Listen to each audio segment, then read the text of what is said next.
Why are estimates always wrong in software development? And what can we do as programmers, but also if you lead or manage a team, to get a better, healthier, and in the end more productive time in software development?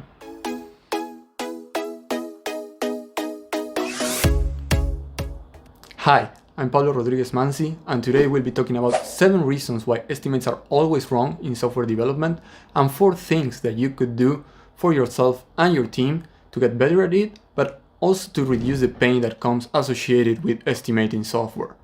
When it comes to estimation in software engineering, I bet you've been there, where no matter what technique you and your team are using to estimate a task, a project, a story, that could be using planning poker, maybe you are doing it individually for your task, maybe you are gathering together as a team for a grooming session. No matter what unit you are using, maybe you are doing it in hours, maybe you are using story points, maybe you are doing t-shirt sizing.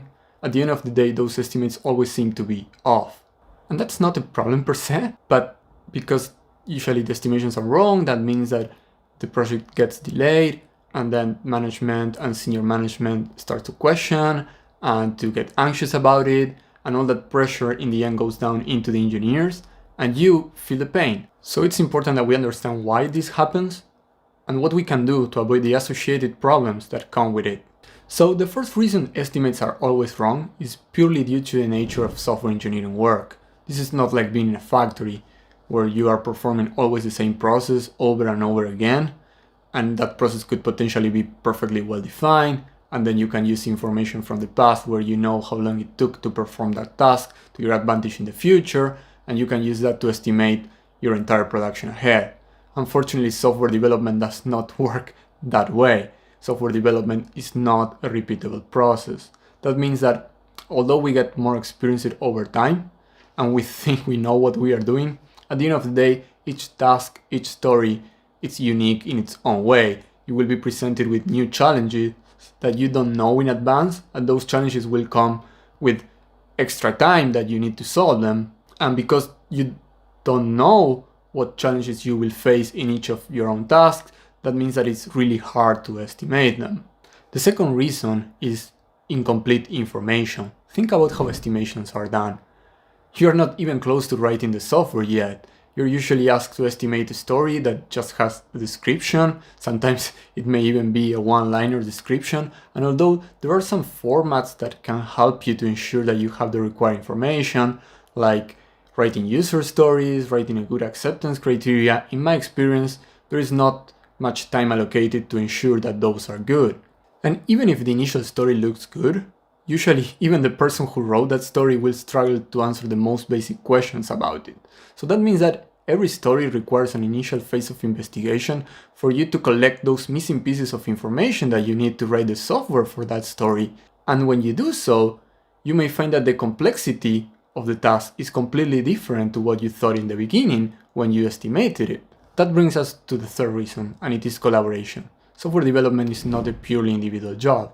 Knowledge is usually distributed among team members, that being developers, product managers, and of course the client. So that means that when you are asked to estimate a story, you're not only estimating the work that you have to do, but you also need to know how other people will collaborate and respond to you. And because we're all humans and we're all different, that is not easy to estimate accurately. The fourth reason, and this is where it begins to become interesting, is that many teams say that they are agile when in fact they are not.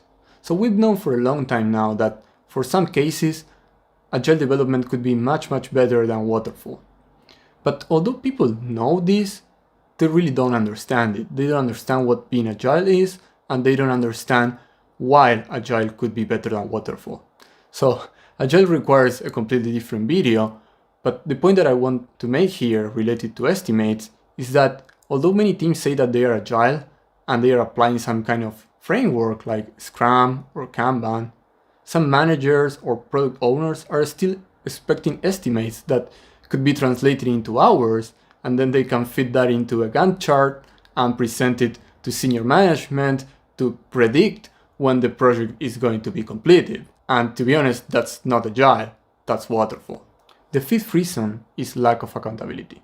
I've seen more often than not that teams get into some kind of herd mentality when performing estimations, and this happens usually in teams where too many people are brought to the table, thinking that having more eyes, more knowledge, more experiences is always better.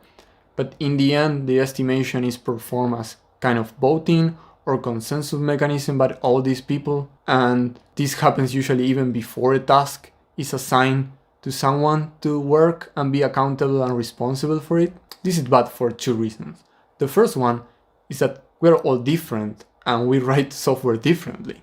So that means that the estimate will change depending on who will be responsible and will be working on that task. And the second one is that, in my experience, how people would estimate a task changes completely depending on if they know already if they are going to be working on that task and be accountable for it.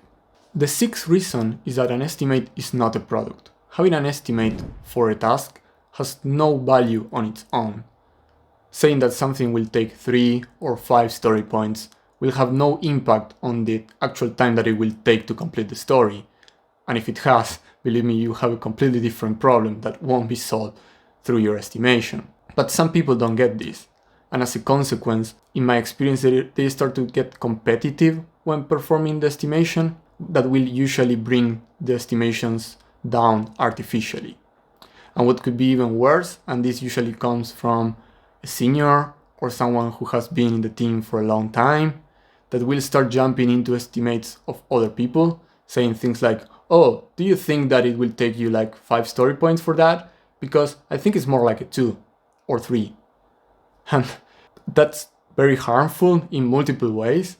People lose confidence, people feel intimidated, and what's even worse, they don't learn to estimate for themselves without relying on someone else. The seventh and final reason, and sometimes the most important one, is purely psychological. We are humans, and we are usually asked to estimate things in face-to-face meetings, sometimes with our managers there, sometimes with constant reminders of how delayed things already are, sometimes we're asked to do a push because we need to get this, and developers will unconsciously drop estimates in an attempt to show commitment for the mission of the team. This can get even worse if you have that kind of manager that thinks that he or she can use this effect to their advantage to improve people's performance. The idea behind this is that if you are completely free to provide an estimate, you could potentially say that something takes 10 days and then do it in 2 and slack for 2 weeks. In my experience, that never happens. People prefer to work in an environment where they feel motivated and that provides development opportunities for them. But the damage that this can do to your team is immense. This probably deserves another video as well, but believe me that managers have many other tools to work with people to make them perform better, and asking for shorter estimates is not one of them. So now we've talked about what's wrong with software development and estimations. Let's now look into 4 things that you can do for yourself and your team to get a better, healthier and more productive time in software development. But before we jump into it, if you're enjoying this video, don't forget to hit that like button and subscribe to my channel so you don't miss any other videos like this one. The first thing that you can do is to be more agile. Try focusing on delivering the maximum value at every iteration instead of long-term estimations and waterfall planning. Don't estimate the task that won't be developed soon in the next iteration. Instead, try to learn from the past, review frequently the complete stories, and adapt your estimations accordingly. When done correctly, this is the most powerful tool that you have to improve your estimates. The second thing that you can do is to implement an inclusive environment where everyone feels confident to provide their estimates without judgment.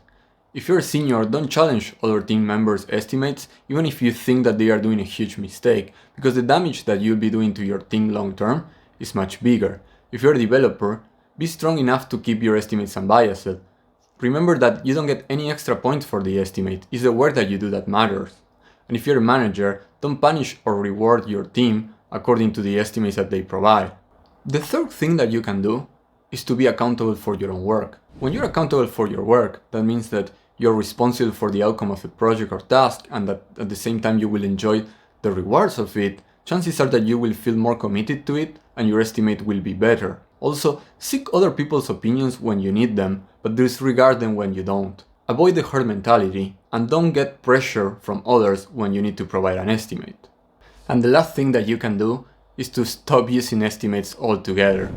I won't get into the details of the no estimates movement, but remember that estimates are not the product, so there is no real reason to have them if they are not helping you to do a better job. I know it's controversial, but I think that the less time that you use for discussions and estimations, the more time that you have for developing and advancing your product. So only estimate if you are really required to do so, and use the rest of your time for development. I really hope you enjoyed this video. Leave a comment below telling me what do you think is the main reason that estimates are always wrong, and share a tip on how can we better deal with them.